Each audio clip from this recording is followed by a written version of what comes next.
नमस्कार साथियों, आज की इस वीडियो में हम सुपर कमांडो ध्रुव की कॉमिक्स बर्फ़ की चिता कॉमिक्स का पार्ट 1 एक्सप्लेन करेंगे। चिनार गुल बांध भारतीय इंजीनियरों की कुशलता का सबसे पक्का सबूत है। 13,000 फीट की ऊंचाई पर बना यह बांध लगभग पूरे उत्तर क्षेत्र को बिजली सप्लाई करता है। इसी कारण इस पर कड़ा पहरा रहता है, क्योंकि इसके नष्ट होने का मतलब है पूरे क्षेत्र का विनाश और तबाही। अचानक एक दिन बांध का पानी दीवारों के ऊपर से बहने लगा। आसपास के नगरों में भयंकर बाढ़ आ गई। सरकार तुरंत हरकत में आ गई। बाढ़ पीड़ितों को सारी सुविधाएं पहुंचा दी गई है सर, पर ऐसा हुआ कैसे? 13,000 फीट की ऊंचाई पर बाढ़, सोचना भी मुश्किल है। मैदानी इलाकों की हालत भी खराब है सर। सभी नदियों में पानी खतरे के निशान के ऊपर करने वाला है। जाहिर है कि पहाड़ी इलाकों का सारा पानी मैदानी इलाकों की तरफ ही बढ़ेगा। सर, मौसम विभाग की एक बहुत आश्चर्यजनक रिपोर्ट अभी आई है। उनके अनुसार हिमालय की बर्फ का एक बड़ा भाग अचानक पिघल गया है। यह बांध पानी की मात्रा में अचानक बढ़ोतरी से टूटा है। परंतु इतनी बर्फ अचानक पिघली कैसे, इसके बारे में उनको अब तक कुछ भी नहीं पता लगा है। उसी वक्त स्पेस सेंटर में सर इन सेट से भेजा गया यह चित्र देखिए। इसमें यह चमक कैसी है? माय गॉड, यह तो किसी विस्फोटक की चमक लगती है। और इस तरह रक्षा मंत्रालय भी इस मामले की चपेट में आ गया। इसमें इतना परेशान होने की आवश्यकता नहीं है। मेरे ख्याल से यह कोई बड़ी उल्का है जो हिमालय पर आ गिरी है। रक्षा मंत्रालय के शब्दकोश में ख्याल शब्द होते ही नहीं, और अगर ऐसा हुआ होता तो टेलीस्कोप उल्का को अवश्य देख लेता।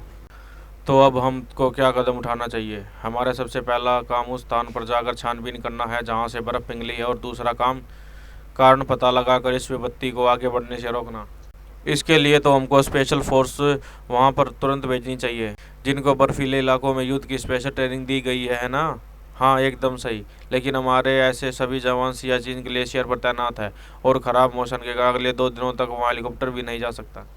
आई नो दैट, लेकिन इस वक्त हम तो हेलीकॉप्टर से वहाँ पर एक वैसे व्यक्ति को भेजना पड़ेगा जो शरीर का उतना ही शक्तिशाली हो जितना दिमाग का तेज, यानी जो हमारे जवानों के वहाँ पहुँचने तक परिस्थितियों को काबू में रख सके।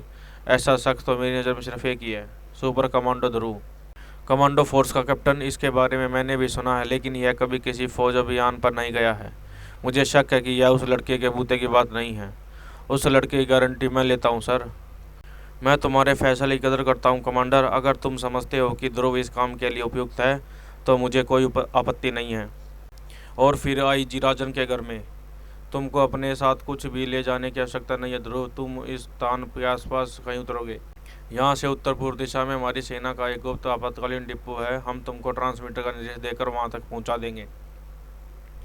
इस आपातकालीन डिपो में तुम्हारी अपनी ज़रूरत की हर चीज़ मिल जाएगी। हथियार, गोलियाँ, दवाएं, डिब्बाबंद खाद्य सामग्री वगैरह, ये सब कुछ वहाँ पर होगी। ठीक है सर। मैं तो हिमालय में कड़कड़ी ठंड का सामना करने के लिए खुद गर्म कपड़े ले लूँ। फिर मैं गर्म कपड़े 20वीं सदी की चीज़ है भैया। तुम 21वीं सदी के अत्याधुनिक साधनों के ठंड का सामना करोगे। श्वेता, तुम कहाँ क्या कर रही हो? तुम लोगों की बात सुन रही थी। यह देखो भैया, मेरा लेटेस्ट आविष्कार। इस यंत्र से तुम अपनी बेल्ट पर चिपका लेना। यह तुम्हारे बदन में लगी हवा की परतों को हमेशा बदन के तापमान पर रखेगा, और तुमको हिमालय की बर्फ़ पर ऐसा लगेगा मानो बगीचे की घास में घूम रहे हो। सर, इलेक्ट्रॉनिक्स के मामले में मेरी बहन एकदम जीनियस है। एकदम सर, वह तो मैं खुद भी देख रहा हूँ। Now you are ready? तो जाओ, एक एक सेकंड कीमती है। और सिर्फ 45 मिनट बाद। कमांडो वर्मा ने तुम जितना भरोसा दिखाया उतना तो आज तक किसी फौजी पर नहीं दिखाया ध्रुव। ऐसा क्या जादू कर दिया तुमने उन पर? कुछ खास नहीं। लगभग 2 महीने पहले 6 गुंडों को एक खतरनाक गैंग ने उनकी बेटी का अपहरण कर लिया था। तब मैंने उसको उन गुंडों के चुंगल से छुड़ाया था। आज उन्होंने जिस भरोसे से मुझे इस अभियान पर भेजा है, मैं उस भरोसे को कभी ठेस नहीं लगने दूंगा, और न ही किसी भी ताकत को अपने देश का एक भी तिनका नष्ट करने दूंगा। हमारे सेंसर के मुताबिक विस्फोटक वाला स्थान इसी 10 किलोमीटर के घेरे में मौजूद है। मेरा ख्याल है मैं यहीं उतार दूं। हमारी फौज यहाँ पर 2 दिन के अंदर अंदर पहुँच जाएगी। तब तक के लिए best of luck Dhruv. Thank you captain.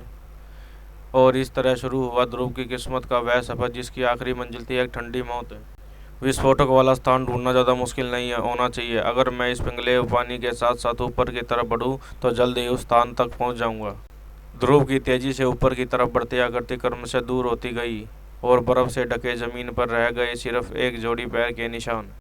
और फिर धीरे धीरे वे निशान भी मिटने लगे, और बर्फ पर 2 नए विशालकाय पैरों के निशान उभरने लगे। उस बर्फीले वीराने में ध्रुव अब अकेला नहीं था। यह रही वह जगह। पानी एक विशाल चट्टान के नीचे से आ रहा है, और इसके अंदर घुसने की कोई जगह नहीं है। लेकिन एक बात तो साफ है, यह किसी उल्का के गिरने से नहीं हुआ है। इस खोज की रिपोर्ट भेजना बहुत ज़रूरी है। ध्रुव ने एक शक्तिशाली ट्रांसमीटर बाहर निकाला। हेलो, X70NP हियर, आप मुझे सुन रहे हैं? ओवर।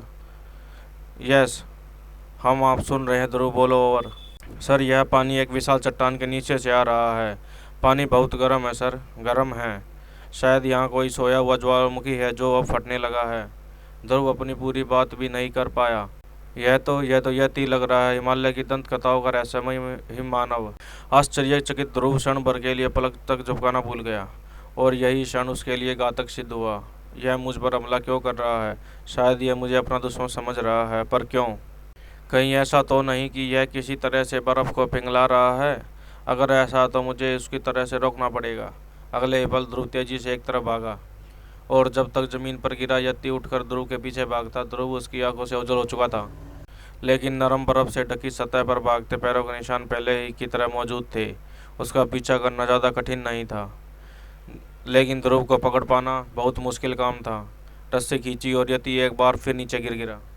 इस बार यति उठ नहीं पाया। ध्रुव का दूसरा छोर लेकर ध्रुव बिजली की तेजी से लपका, और यति मजबूत रस्सी के कुंडली में कैद हो गया, लेकिन सिर्फ क्षण भर के लिए। और इसी बार होनी टल नहीं सकी।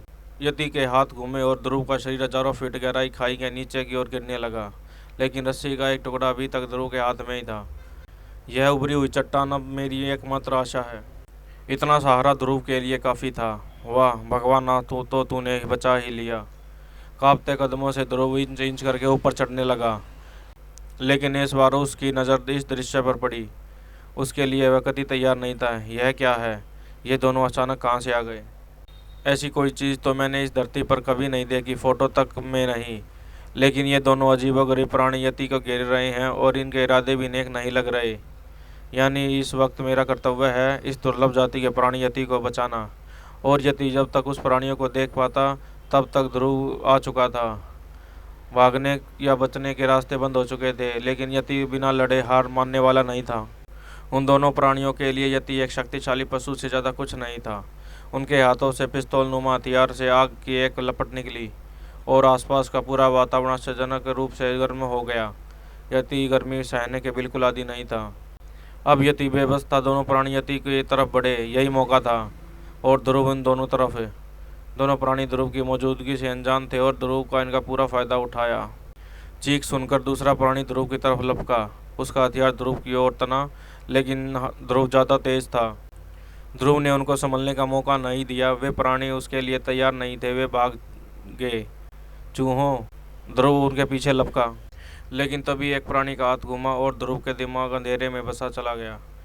पता नहीं देर तक जब ध्रुव की आंखें खुली, यह तो एक आश्चर्य का इंतजार कर रहा था। तुम कौन हो बेटा, और कैसी तबीयत है तुम्हारी? मैं बिल्कुल ठीक हूँ, मेरा नाम ध्रुव है, पर मैं कहाँ हूँ? तुम दोस्तों के बीच में हो बेटा। मैं यहाँ का सरदार हूँ। मेरा बेटा जिंगालू को बचाकर तुमने अपनी दोस्त होने का सबूत दे दिया है। पर आप लोग कौन हो? हमारी भाषा कैसे जानते हो? हम लोगों को तुम लोग यति कहते हो, ही मानव यति। तुम्हारी भाषा हमने उन ऋषि सन्यासियों सीखी है जो तपस्या करने हिमालय पर आते हैं।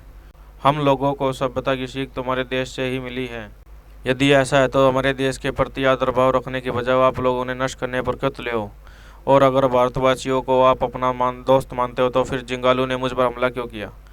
बस लड़के, अगर तुम भारतवासी न होते तो मैं अब तक तुम्हारी जुबान के टुकड़े टुकड़े करके फेंक देता। जिंगालू ने तुमको पीछे से ट्रांसमीटर पर बोलते सुना, और जासूस समझकर तुम पर हमला कर दिया, समझे? तो फिर ऐसा क्यों हो रहा है? कौन कर रहा है ये सब? कौन कर रहा है ये सब? कुछ साफ साफ बोलो तो समझ में आए। ध्रुव ने संसेक्स में पूरी कहानी यतिराज को सुनाई। तो यह बात है, मुझको तो इस विषय में अब तक कोई जानकारी नहीं थी। समस्या तो वाकई गंभीर है, यह तो मुझे भी नहीं पता। लेकिन वो अजीबोगरीब प्राणी कौन है? उनको पहली बार शायद तुम दोनों ने ही देखा है। तो फिर इस विनाश लीला के पीछे अवश्य उन्हीं का हाथ है। उनके तेज गर्मी पैदा करने वाले हथियार इस बात का पर्याप्त सबूत है कि उनके पास बर्फ तो तेजी से पिघलाने की क्षमता है। अब मेरा काम उन प्राणियों को ढूंढना है, और यह काम मुझको आज और अभी करना है। बर्फ अभी भी तेजी से पिघल रही है। रुको, मैं भी तुम्हारे साथ चलता हूँ। नहीं जिंगालू, मेरे साथ जाने से तुम फिर से खतरे में पड़ सकते हो। हाँ बेटा, ध्रुव ठीक कह रहा है। वे किसी दूसरे ग्रह के प्राणी भी हो सकते हैं, और पहले की मुलाकात से यह पता चल चुका है कि वे प्राणी हम लोगों की प्रजाति में गहरी दिलचस्पी रखते हैं। इस वक्त ध्रुव का अकेला जाना ही ठीक है, लेकिन अगर वह शाम तक वापस ना आए तो हम इसकी तलाश में अवश्य जाएंगे। हमारी शुभकामना तुम्हारे साथ है ध्रुव। जैसे ही ध्रुव बाहर निकला, मुझे अपने साथ क्यों नहीं जाने दिया पिताजी? देख बेटा, हम यति अब तक सिर्फ इसलिए जिंदा है क्योंकि हम बाहरी दुनिया से छुप कर रहते हैं। अगर अब हम इन पचड़ों में पड़े तो दुनिया में हमारा पता लग जाएगा और देर नहीं लगेगी, और फिर हमारा क्या हाल होगा यह सब तुम खुद ही समझ लो। यतियों का सरदार होने के नाते यह मेरा फर्ज है कि मैं ऐसा कभी होने नहीं दूंगा। दूसरी तरफ ध्रुव अपनी खोजबीन में व्यस्त था। मुझे पूरा विश्वास है कि इस सारी समस्या की जड़ यही विशालकाय चट्टान है जिसके नीचे उबलता पानी आ रहा है। लेकिन इसको आगे बढ़ने से कैसे रोका जाए? कोई रास्ता होना चाहिए। हाँ, एक रास्ता है, लेकिन उसके लिए मुझे एक चीज़ ढूंढनी पड़ेगी। और 5 मिनट बाद जब ध्रुव वापस आया तो उसके हाथ में एक हथियार था। यह रही उस प्राणियों की पिस्तौल जो लड़ाई में एक प्राणी के हाथ से गिर गई थी। अब मैं इसी हथियार से इसकी को मात दूंगा। यह जगह हंगामा शुरू करने के लिए सबसे अच्छी है। 1 2 3, हथियार का ट्रिगर दबा और चारों तरफ से सर्द हवा पल भर में ही लू में बदल गई। सतह की बर्फ तेजी से पिघलने लगी और बर्फ में जकड़ी चट्टानें वो अपने आकार खोकर लुढ़कने लगी। ध्रुव ने एक ही वार से नीचे बहती उबलती नदी का रास्ता रोक दिया। पानी उल्टी दिशा में बहने लगा। पानी वापस अंदर आ रहा है। स्विच बंद करो। और इसी के साथ बर्फ के चिता कॉमिक्स का पार्ट 1 खत्म होता है। जल्दी हम इसके पार्ट 2 के साथ आपके सामने पेश होंगे। भाई लाइक शेयर और सब्सक्राइब जरूर करें। धन्यवाद।